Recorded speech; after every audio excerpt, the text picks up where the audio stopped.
No, you can't. You can't stop it. No, you have to finger. Oh, well, okay. Well, you think technology would caught up with it by now? Yeah. You could just do the wave and the stop. I just said stop. So this one is Erick Strata, and it is made with Strata hops. You know, because Ooh, that's very skunky, like not in a bad way. Right. Like hoppy weed. that's what people say. It smells like weed. So the grain is actually grown here in Oklahoma in alfalfa. This was grown in Alfalfa County. And there's a gentleman in Guthrie who's looking to build a malting facility here in Oklahoma named Cimarron. The malting place is Cimarron Malting. I think I'm dropping it. Cimarron Malt. I'm trying to think of what the name of it. Cimarron Malting. But they took this. Now this was malted in Texas because he doesn't have his malter set up yet. He's trying to find a location for it. And so we got a few bags from him and did a small batch. And this is a smash beer, so it's a single malt and single hop. Okay. We used Strata hops for the bittering, and then we also dry hopped it with some Strata hops. It's done with a Divide Cornadol yeast, so that's where the hazy's coming from. But I just find Cornadol yeast. We were trying to get it done fast, and when you use Cornadol, when you use that Divide, that stuff usually ferments pretty quick. I think it fermented like 12 hours and it was done. And it was set in time to let it set, and then we sent it over to the bright tank, where we dry hopped it for 2 days. Damn. And cold crashed it. And I think I was really impressed with the grain. Probably some of the cleanest grain we've ever seen. And just really effective. Like a lot of sugars were in this grain. We were able to extract a lot of sugars from the starches from this grain, so we were really happy with it. So we'll be using them more. Yeah. Now that I'm a little more into it, the flavor, the punch is not so strong, but right up front, it was grapefruit oil.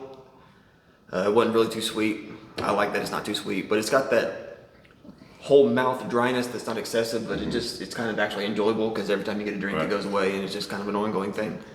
Now it's really kind of just like a mellow roasted orange kind of flavor. It's good. I like it. I think I get a little sweetness on the grain, or sweetness up front, and then it slides into this hoppy bitterness at the ending.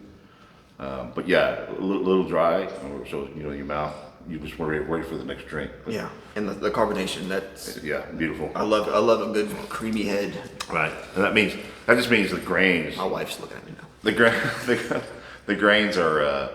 That's coming from the grains. The grains you're making that happen. So it's a really good grain. And it's been done here.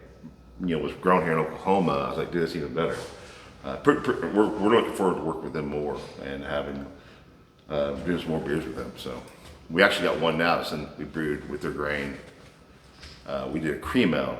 It's gonna be a coffee cream ale, but it's a coffee raspberry cream ale. And so we got some.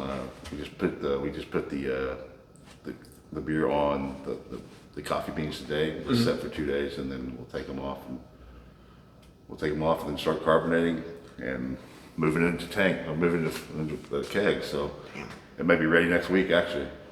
People come down here. Yeah, you hear that, guys? New beer next week. So. When I tasted this, I'm thinking.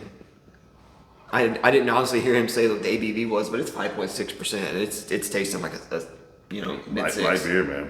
It's tasting like a mid-6. When it's coming out of the bulk kettle, so it's coming out of the bulk kettle. I'm looking at this on our sight glass, and we're pumping into the fermenter. I'm looking at the stuff, and it looks pretty clear. I was like, oh no, did we just make a 3% beer? Or what happened? What did we just do? And then we come to find out, when we looked at it, we were actually did really well. We had set ourselves at like 5 point. We hit ourselves at 5.6, and we were like, awesome, man, that's great. So, yeah. Got to turn away customers. Yeah. So who's that? Is that me? Dang it. 1 second. You gotta hit the record button again. What? Oh, so it's. I don't truly know how this works, so I don't know the technology. Yeah. Well, I'm not editing this. So. Yeah. So anyway, yeah. So we got some beers. We got some beers coming up. We actually started another line just recently. That's been catching momentum. We started doing hop water. Oh, really? And it's just water, so it's no alcohol. It's a non-alcoholic option. But we've been different hops and stuff like that, man. It's been delicious. I mean, so we've taken it a couple places. Actually took it to Wonderfolk. We'll take some to them next week. Carbonated. So okay. Carbonated water. So they'll take some Wonderfolk and see if they'll blend it with some of their cocktails they have there. And nice. I took some there and they really liked it, so I want to take it back there again. So, and actually they're the ones who made me think about it, because I had went to their place one time, tried their gin. And I was like, dude, that's wonderful. That would be amazing with a seltzer, with a, not hard, but just a seltzer water. So I started thinking about, man, we should make some hot water and see if we can get it to go together. It's really good. So hell yeah. We'll start having some here too. I'm burping a lot. Oh yeah? I don't know, man. Like I said, I do like the carbonation though. The way it makes, the mouthfeel, it's a weird word to say. For 5.6%, I can't think of anything negative about it. Only positives, but you can drink more. Right, and I do. I usually drink. I usually sit down and drink about 5 or 6 of them. So. But I would say is 5.6% really considered an IPA?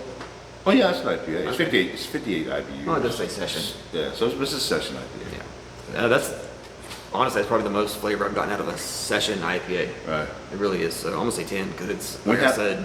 We just had to have a whole bunch of Strata hops, and so it's like, dude, we got to do something with these Strata hops. So we got to start burning through these things. And I get like a slight bubblegum tail end. Do you get?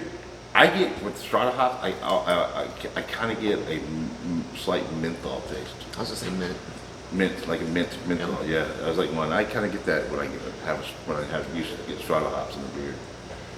Yeah. So, but it's refreshing. It's good. Oh yeah, it's great. All right, there you go. Look, All right. Cheers.